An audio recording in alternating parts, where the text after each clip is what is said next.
You are now tuning in to the Going North podcast with your host, best-selling author, professional speaker, and member of the John Maxwell team, Dominic Dom Brightman. And every Monday and Thursday, we're going to hear the voice of a different author sharing their gifts, stories, and expertise to help you charge forward in life.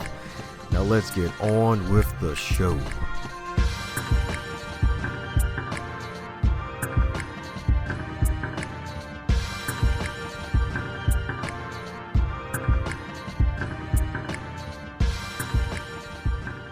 And today on the Highlight Reel Builder for Authors, known as the Going North podcast, we got one heck of a guest for today, my friends. Got to thank the delightful D. Williams all the way out in the UK, baby, all the way out in the UK for hooking me up with someone who's not only okay, but someone who is freaking phenomenal. Because this wonderful human right here is an international best-selling author who is a sought-after wisdom teacher with an extensive background in psychology, alternative medicine, nutrition, in traditional healing, mindfulness, meditation, and qigong. And my man's a world traveler indeed, who also has a success that measures over 100,000 people worldwide. So let's give it up for the fabulous guy himself, the one and only BDB himself, Mr. Blake D. Bauer. How you doing today, sir? I am good, Dom. Thank you very much. Very happy to be here with you. Yes, indeed. It's an honor to have you on, my man. You've accomplished a lot, baby. Able to turn your life around at a young age and keep it going. And now you got this brick house full of cement, bricks, and boulders, man. Just like everybody, we do our best, right, with the hand of cards that we're dealt. And, from what I know about your work, we try and pay it forward, and, I know you can relate in my life. One of the things that's given it the greatest meaning is to, share with other people the things that have helped me through my suffering, in hopes that it might make their journey a little bit lighter and better. Amen to that. Keeping it better and not butter, indeed, baby. That's what I'm talking about. Yes, Mm. indeed. Yes, indeed. Heck, even since your name starts with B, you could probably use butter in one of your monikers down the road if you want to play around with folks, maybe. Thank you. I will consider it. That's right. My man Blake's got the butter to help you slide into your greatness, baby.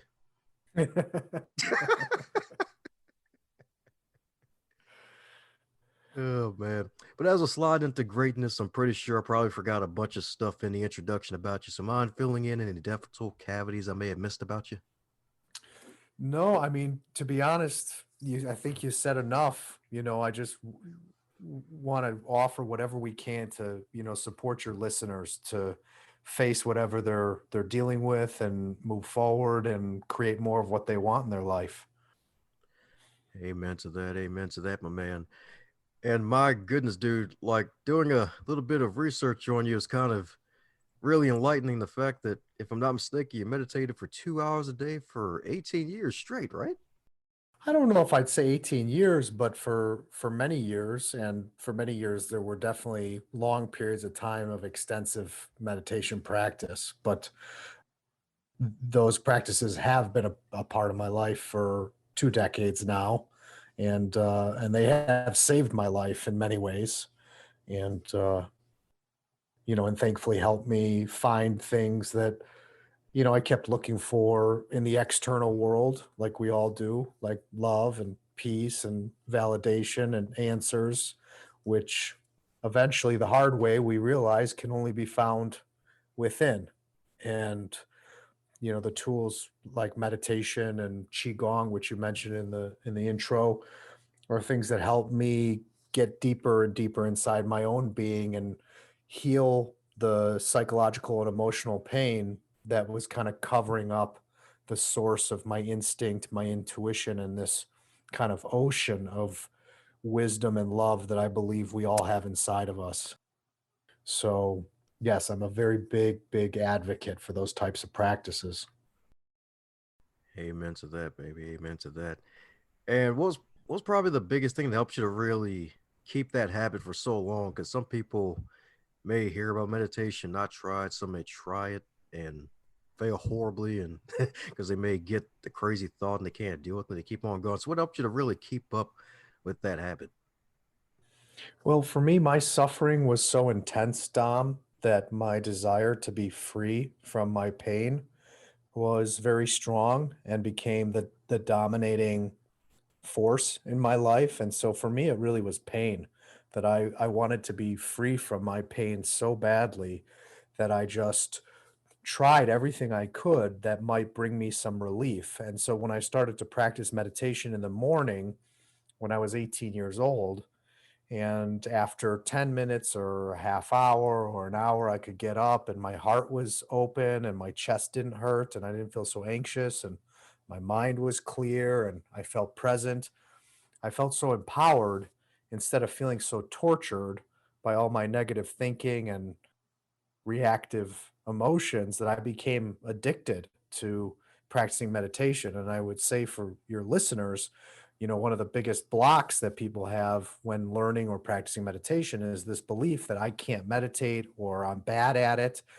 And they're both lies because the truth is you can't be bad at meditation and everybody can do it. And the thought that I can't do this or the thought that I'm bad at this is just a thought that you need to treat as an objective thought and just stay sitting and breathing. And that's really all you have to do is just sit down and forgive me and shut up and just breathe and feel your body. And when you think, which everybody does, even I do when I sit down to meditate, you just keep focusing on your breathing, you keep focusing on your body, and the key to it is just to sit and breathe for a certain amount of time, and you don't need that much, just 10 minutes minimum a day in the morning in particular.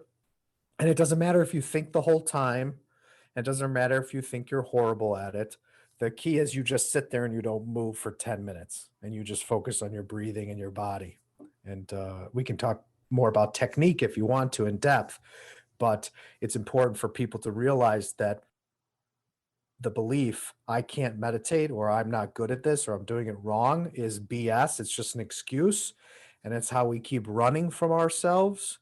And if you keep running from yourself, you're going to run from your dreams. You're going to run from everything you say and think you want until you're willing to face your thoughts and face your emotions and realize that you can address them and be with them and accept them no matter how dark and light or confusing and strong they are.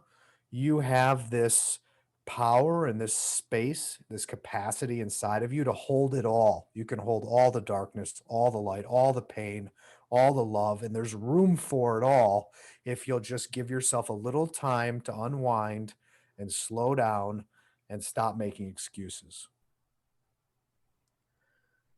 Amen to that. So many powerful phrases you said there, especially the fact that like no one's really bad at meditation. Everybody can do it. And it's so darn true, especially about the holding it all in part. Like that's really what gets a lot of us in trouble. Absolutely. 100%. Yes, indeed. Yes, indeed. And I can't believe I forgot to mention this earlier. You're actually the first Qigong master on this podcast, dude. So I'm freaking honored, man. Oh, well, thank you for having me. Yes, indeed. Yes, indeed. So you mentioned technique. Is there a favorite technique that you prefer to show others or one that's helped you a lot more than others? Yes, absolutely, Dom.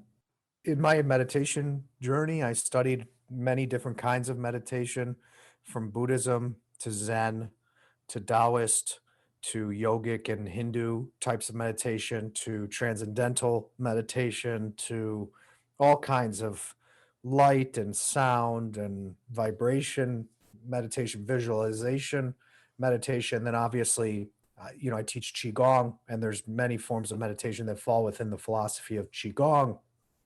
But the foundation of Buddhist meditation, which is what the Buddha taught, over 2,500 years ago, and I'm not a Buddhist, so I'm just talking about the practice itself, is the foundation for the entire movement of what we call mindfulness today. And the essence of that practice is that you sit down, and it's ideal to sit down when you do this. You can also do it laying down, and you close your eyes and you focus on feeling your whole body sitting where you are. So you feel your feet and you feel your ankles and your knees and your thighs, your whole leg. You feel your hips and you feel your butt against the chair or the floor or the couch, and you feel your spine and your torso and your chest and your shoulders and your back and your arms and your neck and your head. You feel your whole body. And then you breathe through your nose and you allow the oxygen to come in through your nose. And then you breathe out through your nose as well. And that has a calming effect on your nervous system. And you place your tongue, your gentle flat tongue, no stress, just gently on the roof of your mouth, which also calms your nervous system and connects two major energy channels in the body according to Chinese medicine. And what you do is you sit there and you just focus your attention, your awareness on your breathing and feeling your body. And you literally just feel the breath come in, you feel the breath go out, because that's your connection to the present moment and to life itself, as opposed to thinking about the future or thinking about the past, which is just an illusion. Even though the past happened and the future is on its way, it's not real in terms of what's going on right here, right now, which is your breathing and your body, your heartbeat, your lungs expanding and contracting. And so by focusing on your body and your breathing, you start to take your attention and your energy out of your head and out of your thoughts, and you slowly bring it down into your body, which deepens body awareness and then starts to bring relief to the mind and to your head, your literally your brain, your head area. And for most people, when they start, there's a lot of thoughts, which is very natural, which is why I kept saying you can't do it wrong. And don't believe the belief or the thought that I can't do this, because that's not true. We all have a lot of crazy voices in our head.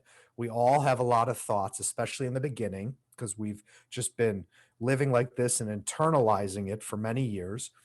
And so the next part of the technique is that when you notice that you're talking to yourself and you notice that you're thinking, you very gently in your mind, not out loud, you say the word thinking to yourself. And so when you say the word thinking to yourself, it's just an objective label on the fact that you're lost in thought or you're talking to yourself. And when you say thinking, you use that as a cue to shift your attention, your focus back to your breathing, back to your body. So you come back to feeling your body sitting wherever you are and to taking nice, slow, deep breaths through your nose, in and out through your nose, expanding and then gently contracting as you release the breath. And so you just keep coming back to the breathing. So every time you notice that you're thinking, or you start beating yourself up, you treat self criticism as thinking as well. And you come back to your breathing and you come back to your body. And so my recommendation is to do this for 10 minutes in the morning. And that's all you need to start with is 10 minutes.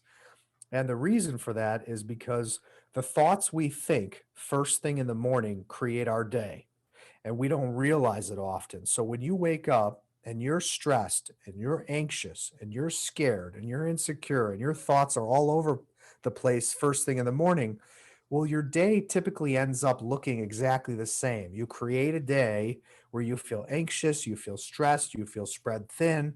And that's because you started the day reacting with your mind running all over the place and you had no control over it.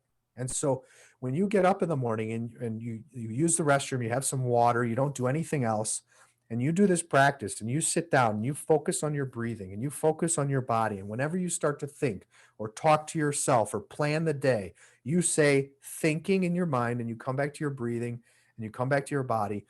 That's how you start to take your power back.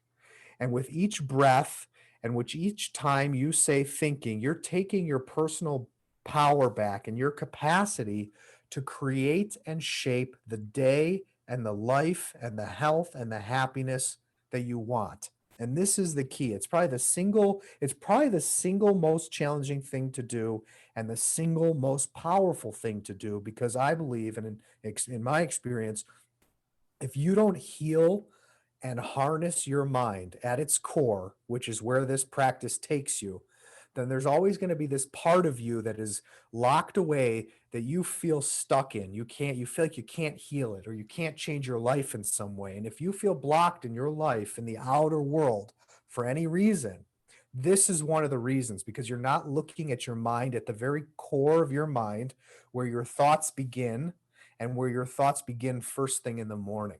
And so this practice. 10 minutes can change everything. And so, practically speaking, I recommend when you get up, you use the bathroom, you have some water, you sit down somewhere, and you set your alarm on your phone. So you leave your phone on airplane mode. Let's say it's 8 a.m. You set your alarm for 8:10 a.m. And then I would set your alarm for 8:11, 8:12, 8:13, 8:14, so that when you sit down to meditate, you don't think, oh my God, did I set my alarm right? And then use that as an excuse to keep looking at your phone. So I want you to, you could set 3 to 5 alarms. So you know 100% you have set that alarm so that you can never use that as an excuse to pick up your phone and stop the meditation and look at your phone. And then you just sit there and do what I outlined, focus on your breathing, feel your body. When you start to think or plan or worry or talk to yourself, you just say the word thinking. You come back to your breathing, you come back to your body. You start to criticize yourself for doing a bad job. You just label that as thinking. You say thinking, you take a deep breath, you come back to your body, and you just do it over and over and over again. And so some people might worry that, oh, I'm saying thinking over and over and over again because you're thinking so much. And that's okay at first. But eventually, what you can do is when you notice that you're thinking, you don't have to keep saying thinking like that literally every second or 2 seconds. What you can do is just use it as a cue to come back to your breathing and come back to your body. And eventually, you will stop thinking for periods of time, and then you'll just be focusing on your breathing, you'll be focusing on your body, but then your mind will act up again and it will start to think. Then you say thinking, it's like a sword that cuts through the stream of thought, and you come back to your breathing and you come back to your body. That is solid gold right there. And just for clarification, because I was doing it with you when you were explaining the first time. So are you breathing and exhaling through your nose? Yes. Wow. Yes, I recommend breathing just gently in and out through your nose. Huh. So no exhaling through the mouth at all with this? No, well, I mean, you can, to be honest, I'm not a stickler for the technique. I don't believe in being too rigid. It's more important that you just sit down and do it. So if you want to breathe through your mouth because that feels natural, you're not used to it. But in the beginning, like the first couple minutes, I think it's really good to breathe deeply through your nose and try to fill up your belly and your back and your chest because most of us are very shallow breathers. And you want to start to breathe deeper and deeper because basically the deeper you breathe, the deeper you feel. And the deeper you feel, the deeper you heal. So the deeper you feel and the deeper you heal, the deeper you have access to your power to create the life you want. That's why if you keep running from this, you're never going to get to the source of your deepest inner strength and potential. So there's that saying from Joseph Campbell that the cave you fear holds the treasure you seek. Hmm. And this deep, dark place inside of us, a lot of us are afraid to go there. And my message to you is don't be afraid to go there and just breathe and make space for it. And so every time you take a deep breath and you expand from the inside out, you're making more and more space inside of you for your power, for your love, for your purpose, for your joy, for the people you love, for the reason you came to the earth. So don't be afraid because we've got everything we need inside of us to transform any block, any pain, any fear. We just can't stop ourselves from going there. So breathing through your nose slowly and deeply helps you access those deeper parts of yourself. So in the beginning of the meditation, I recommend just to calm your nervous system and to give your mind something to focus on, to breathe slowly in and out through your nose. Then once you settle down a little bit and you relax into the technique, if it feels more natural to exhale through your mouth gently, naturally, that's okay. But again, I do encourage the nose breathing because it does calm the nervous system physiologically. Hey, I appreciate that. It's always great to learn something new because folks, at least up to this point, usually here, just usually exhale through the mouth only and breathe through the nose, but breathing and exhaling through the nose, like that's totally new and that's freaking good. And it's even better that you're not a stickler for that because you at the end of the day, you're just helping folks to really tap into their hero swag. Exactly. You gotta do what's right for you. And the key, though, when talking about a technique like this, and if we're stuck in our lives, it's more important that you just sit down and you breathe deeply. You and definitely in through your nose, and then you can do out through your mouth or out through your nose. But the key is to sit down for at least 10 minutes in the morning. And this one thing I think can change people's life more than any other one thing. I think you could go spend thousands of dollars on a seminar for a week, and it will not have the lasting effects that doing 10 minutes of meditation every day for, say, 6 months would have. It changes everything. Amen to that. And I wholeheartedly agree with you because yeah, you can go to a seminar, heck, even virtual seminar, get a whole bunch of content, but most times you're gonna walk out excited and not use it. But just like the consistent 6 month habit of just deep breathing, like that, it you'll feel loads better. Heck, I've sometimes even back when I was doing Taekwondo a few years ago and we used to do breathing to close out the classes, like I would feel great. Even sometimes after hearing a motivational speech, I'd feel even better from a deep breathing session, a meditation session, as opposed to just getting pumped up and excited all the time hearing some good content. Right. It's good to get pumped up and you feel great, right? But then you go to sleep and then you wake up feeling like shit and you're tortured mentally still, and that doesn't get you anywhere. So you need to know how to use these tools for yourself so that you're not dependent on a teacher or external things, because we've all learned to depend on external things, which is where all of our addictions come from and our self-destructive behaviors, because we never realized that we have everything we need inside of ourselves, and our body is and our mind is like a car that didn't come with a manual and nobody ever taught us how to drive. So for me, learning meditation, learning how to express my emotions, learning how to treat my body right was learning how to drive a car properly. It was like I never learned how to take care of my temple, my vehicle, my body, and my mind, which is really what we should learn in school before we learn anything else. But our society and our culture is very turned around in that regard, which is why so many people are suffering. And so this is really important, and you don't, it doesn't cost anything, and you don't really need anything to do this. You just need to realize that what you're doing maybe is not working, that the your approach is keeping you stuck, and maybe it's time to open your mind to try something else that's not so complicated and fancy, and is free and within your reach. There you go, free and within your reach. That's right, folks. That's a beautiful thing about having great folks like Blake on here, baby, giving you some great tools that are within your reach right now as you're listening to this awesome show, baby. And the beautiful thing is, that's not even 1% of it. Like, this is only the freaking beginning. Hmm. Yes, indeed. Yes, indeed. So, my goodness, folks, definitely got to take that home with you and keep going with it. And another thing I love about you is the fact that you actually decided to fight back in terms of the publishing industry with your book getting rejected, and you actually decided to publish yourself, and it became a bestseller in three different countries or three different continents?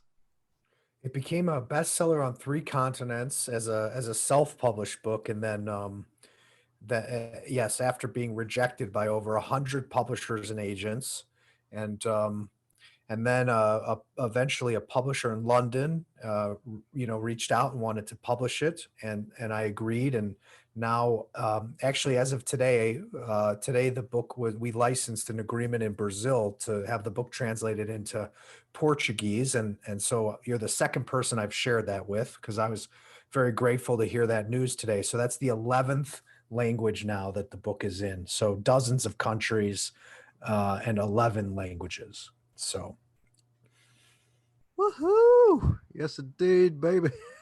Congratulations. thank you. Just, it's just such a beautiful thing to know that your suffering is not in vain. And I think this is another message that's been important for me in my life, is that there has been a purpose to my suffering, and I couldn't see it at the time, and I couldn't see it in my darkest moments, but now, because of my, psychological and emotional torment, because of my suicidal thoughts, because of my challenging upbringing. Now, my what I learned is helping tens of thousands of people all over the world in different countries and languages, and I had no idea that it was going to turn into that. And that's why we have to keep going, because sometimes we can't see the forest from the trees, right? We can't see the clear purpose of why we're going through what we're going through yet. But then eventually you get to this point where you look back and you can see so clearly why you went through that challenging time, because it was teaching you something, it was guiding you somewhere that you needed to go. And that the only way there was to have this tough, challenging experience. Yeah. Yes, indeed. You can say that again because, yeah, the universe, it likes to give us some tests and bring us back to where we need to be if we stray too far off the path. It's true. It's very true. Yes, indeed. Heck, that might even be part of the reason why the book is titled "You Were Not Born to Suffer." 100%. We did not come here to suffer, brother. And unfortunately, a lot of us go through a lot of different pain and setbacks in life. And then we don't have the best support systems to say, hey, you know what? Life doesn't have to be so hard. And if you can do X, Y, and Z, you can make your life so much easier and better. It doesn't have to be sickness, misery, struggle. It can get better. You can do this, this, and this to make it better. Yes, indeed. Yes, indeed. And I love that. And I feel like a lot of people are probably going to be needing that message now more than ever with the way the last few months have been shaping up and that have been moving at somewhat light speed, to be honest, the way things have been going. So, in addition to the meditation, what else do you think has helped you to really keep your head on straight during the times that we're in now? Because these are, because some heck may even see this as a initiation into a new place of newfound strength that they may not have had before. Yeah, I agree with you 100%. I think that this is a cultural and social and human initiation into a deeper place in all of us. And so there's a number of practical tools and ways of thinking about things that I think are really helpful right now. And one thing that's really important is obviously opening up and talking about your feelings, whether you're a man or a woman. It's really important to express what's going on for you and to share your struggles with someone that you trust. And so, if you have a friend or a family member that you trust, I highly encourage you not to keep all your pain in, and try and tell the people you care about what you're struggling with so that you don't carry the burden by yourself. And if you don't have friends or family that you trust or feel safe with, then I recommend going online or calling your insurance company and finding a therapist, or some kind of health practitioner, because there are a lot of good people out there that do that kind of work for a living.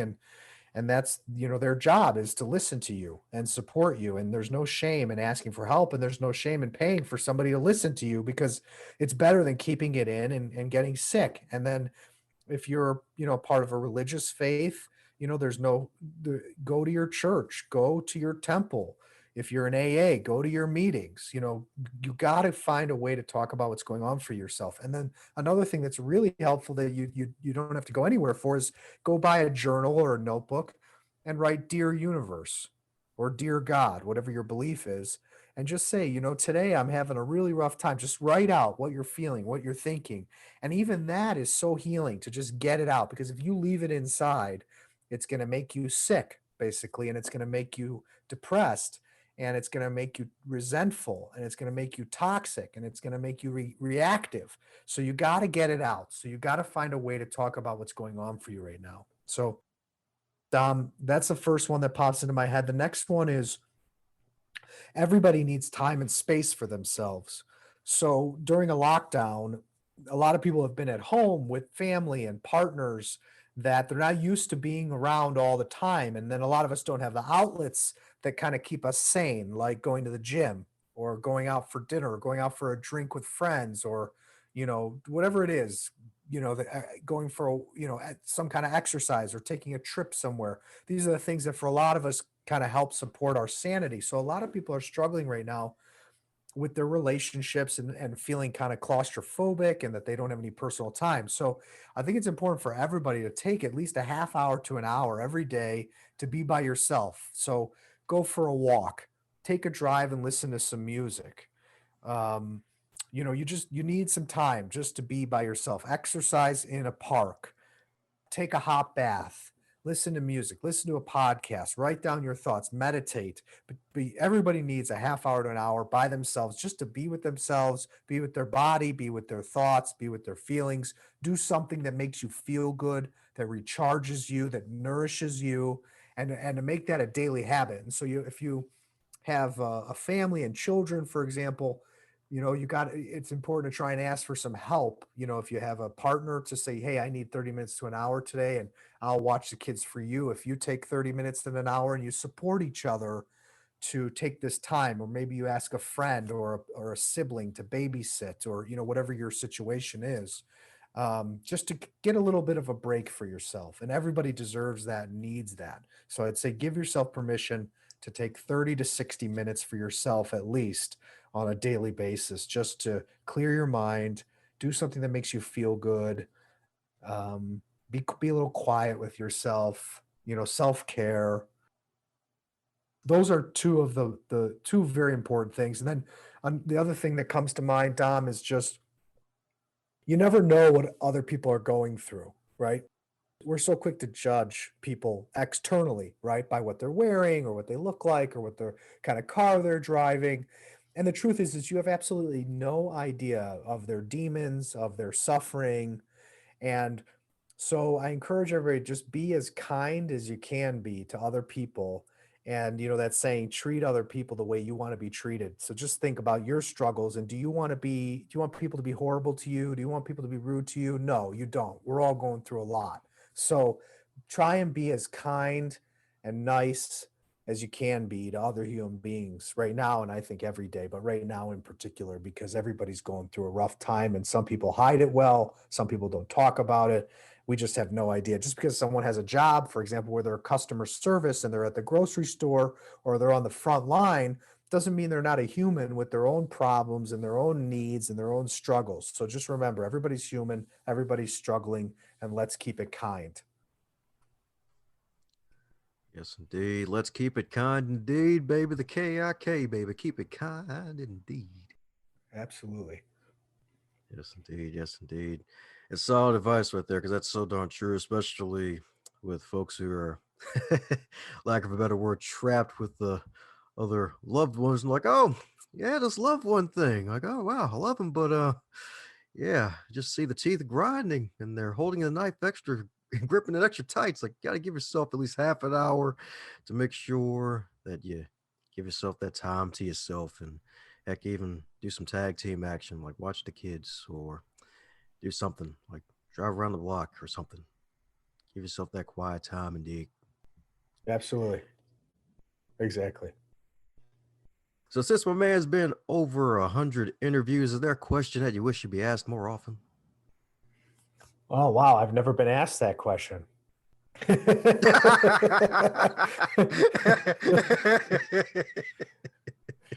never asked that question. You know what? No, there isn't. There is not. There is not. Because I get such a wonderful array of hosts and questions. So no, I can't say that there is a question, but I would love to answer any questions you have or you think that would help your listeners. Always got to love the reaction to that question. Sometimes folks be like, "Oh, this is good, man. What the heck am I gonna say?" Like, "Oh, yeah, nothing." Oh my goodness. Well, since my man is an expert with all this wonderful breathing that's brought him so much inner wealth, what do you think might be the major key to really self mastery? Since no BS, practical no BS to self mastery is one of your areas of expertise. What do you think is the major key? Or heck, if there's more than one, you can list more than one. Well, I think, like we've talked about, training your mind first thing in the morning, list at least 10 minutes is key. And then over time, you'll probably want to do a little bit more just because you'll grow to love it. It's like being thirsty and finding a well. And that's what meditation is like. It's like finding the well when you're thirsty. And so I'd continue with that. Then the next step in that growth and that evolution is really mastering your words. And so, like I was saying earlier, it's always important to be able to talk about your feelings and your needs and what you want in a very honest way, but the other part of that is in a kind way. So a lot of times when we communicate, we're very aggressive and we blame in our communication. And so it's one step in self mastery is to always be kind in your honesty. So, and often, when, and I'm sure Dom, most people can relate to this themselves. When someone says something to us that hurts us, we tend to react and say something back. Like, you might say something to me that hurts me and I get angry. And so I say to you, F you, you piece of whatever, you're a horrible person. I start attacking you because I feel hurt and angry or I feel attacked. And when we swear and we call people names and we start attacking back, that is code for I feel hurt and angry. And that's the truth is that something someone said or did caused a reaction in you and you feel hurt and angry. But we never learned how to say, hey, I feel so hurt right now. I feel angry. I feel so hurt by what you just said. And so instead of saying that, we just attack back and try and make them feel pain in the way we're feeling pain. And so, one of the biggest keys on the path to self mastery, which is really a key to cultivating self respect and healthy relationships, is learning how to say, I feel hurt. I feel angry. I need time for myself. I really want this. I prefer that we relate this way. It's learning to use your words in a very accountable way and a very loving way, which is often one of the hardest things for most people because we never learned how to talk like this. And most of us grew up around parents who didn't set the best example. And so we don't even have a template for how do we communicate non-violently and kindly and honestly and vulnerably, even when we're hurt, even when we're angry, even when we're upset and reacting. And so that's another real big step, Dom, in the path to self-mastery. Another one is going off of what I said about taking time for yourself during the pandemic and during everything we're going through right now, it follows on even in let's say pre-pandemic or a couple years from now when this is kind of behind us. And we all need time and space for ourselves. So another part of self-mastery is understanding your need to self-care and to have time and space for yourself. And so part of self-mastery is learning to give yourself permission to do those things on a regular basis and not let guilt or fear stop you. And guilt is a big one because a lot of people, when they're learning how to love themselves and take care of themselves in a way they never have learned before, they feel guilty, like they're doing something wrong or they're too selfish by putting themselves first for a bit. And that's a big hurdle that a lot of people need to overcome. And so, learning to give yourself permission to take good care of yourself and your health and to nourish yourself even when you feel a bit of guilt is another very important part of self mastery. And then going back to meditation, you got to really make taking care of your mind on a daily basis a priority. Because if you don't learn to take care of your mind, there's, like I said earlier on when we were talking about meditation, there's always going to be parts of yourself and your life that you feel like a victim. And you feel like, oh, God or life or your parents or your partner is to blame. You'll always have these subtle negative thoughts that basically sabotage you, and the more you take care of your mind on a daily basis, the more you notice when you're thinking those types of thoughts. And that story that it's your partner's fault or your parents' fault or God's fault or this fault or society's fault, that mentality keeps you trapped.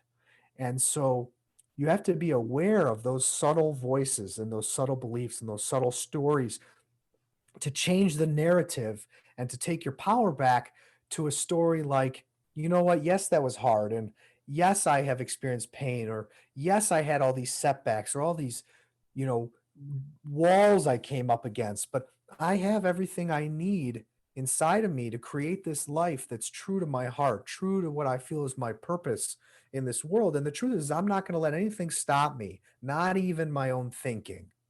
And that's why taking care of your mind every day is so important. So you become more and more aware of how your subtle thoughts are holding you back, blocking you, or sabotaging you. Oh, yeah, baby. It's almost like a UFC fight. Man, just dropping bombs after bombs, baby. Bombs of wisdom, baby.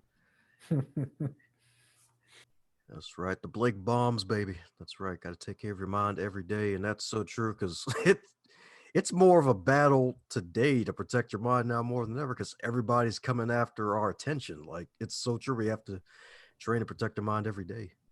Exactly. And that's another really important point is with the internet and social media, you've got advertising, you've got other people's thoughts coming at you all the time. And then even the people you share your life with, right? Friends, family, partner, they've all got their own thoughts too. But what if someone struggles with negative thinking?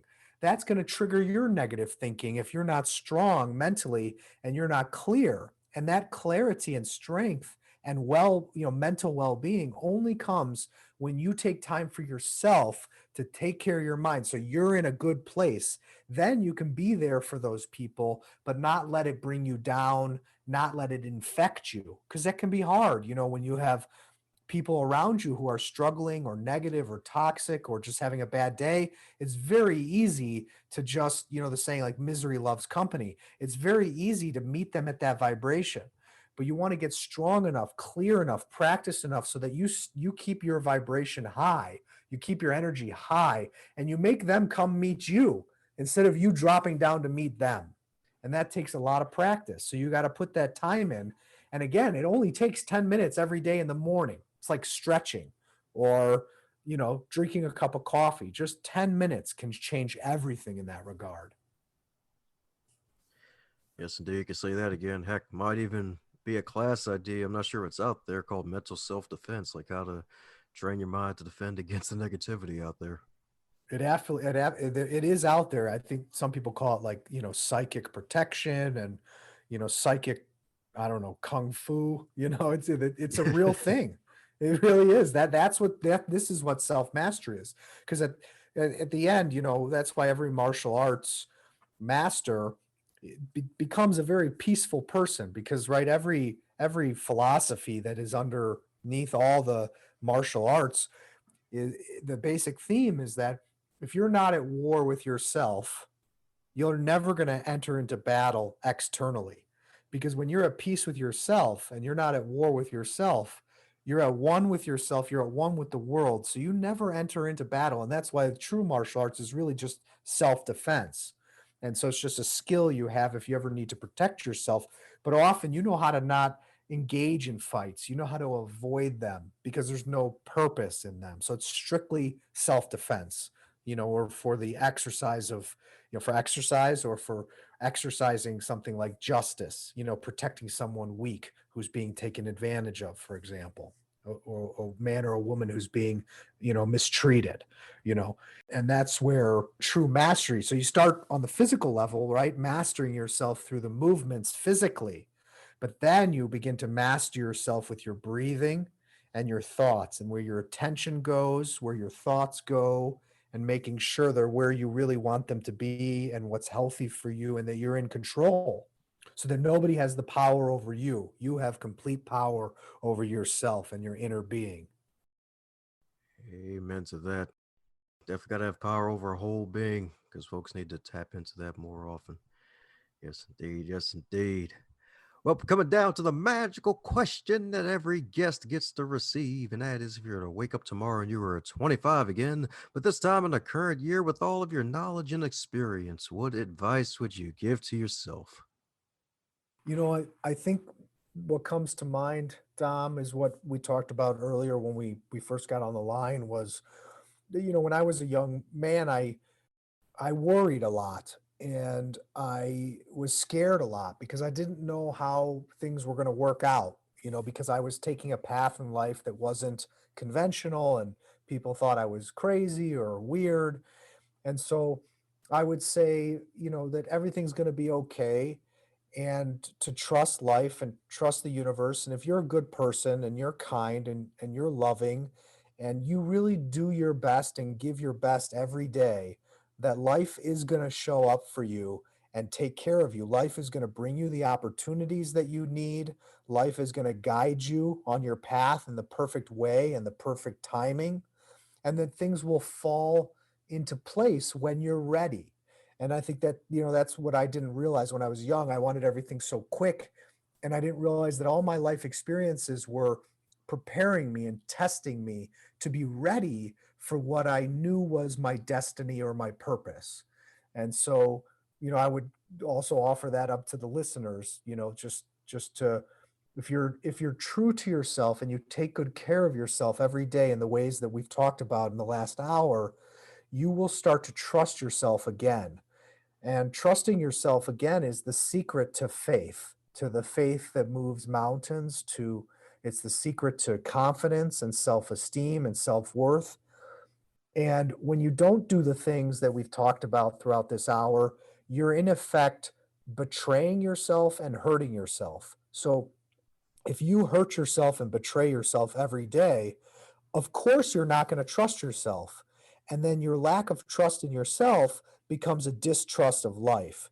So, in order to trust life and have that faith that I now have that I didn't have when I was younger, I had to learn to be so true to myself, so kind, so honest, so real, how to take good care of myself, to be my own best friend. And the more I became my own best friend every day in every situation, the more I trusted myself, and then the more I trusted life, that everything was always working out for me. And so, if we could leave your listeners with something, I really want them to hear that message, that if you don't have trust or confidence or faith, it comes back to not trusting yourself. And the only reason you don't trust yourself is because you've been hurting yourself and betraying yourself. So the key is stop hurting yourself, stop betraying yourself. And throughout this hour, I outlined how you do that. Yes, indeed. Yes, indeed, baby. Yes, indeed. So that's right, folks. Not only your pens, yeah, got to put your highlighters too, folks, because my man Blake dropped so much gems for you to take away with to really help you take yourself to the next level. Heck, even get one step closer to getting out the funk you may be in, because we all go through setbacks of life. Because heck, that it wouldn't be life without it, because the story wouldn't be as fun to tell later. Absolutely. Yes, indeed. Yes, indeed. So, since this man has more wisdom out there to share that's out in the airwaves, known as the big small world of the internet, what's the best way for folks to reach out to you and learn more about you, Blake? Well, the main thing is I'd say check out my book on Amazon. It's You Were Not Born to Suffer, and it's on Kindle and it's on Audible and iTunes, and or you can order a book, and it ranges from I think $8 to $20, and it typically is more effective than a lot of forms of therapy. So I recommend to get the book because my intention was for it to help people really change what they want to change if you really want it. So I recommend checking that out. And then I'm on all the social media platforms, so you can find me anywhere that you like to go. Woohoo! Sweet. Well, there you have it, folks. Check out all of Blake's wonderful wares. Check out that book itself. Buy some copies for yourself, your friends, your family, your cat, your dog, and your goldfish. Heck, even the goldfish.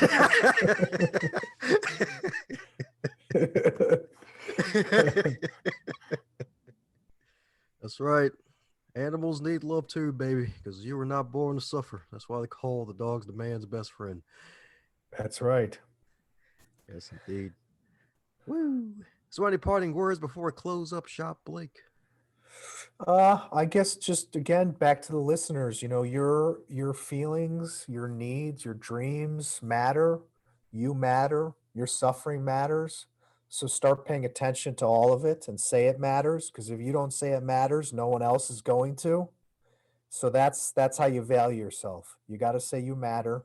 You got to say your feelings, your needs, your dreams, your struggles, they matter, and start paying attention. You don't need to keep numbing out. You don't need to run from it. You have everything you need to heal it. And just day by day, one breath at a time, one step at a time. How's it going, my friend? I'm glad you made it to the end. That shows that you really enjoyed what you heard and you are an uncommon finisher. Thanks for giving this show a listen. If you really want to help out the show, be sure to subscribe, leave a review, and share this with someone that you care about or someone that needs to hear this message because we want to spread this podcast around like butter on bread if that's your type of thing. And if it's not your type of thing, still spread it around anyway because good stuff needs to be shared with good people like yourself.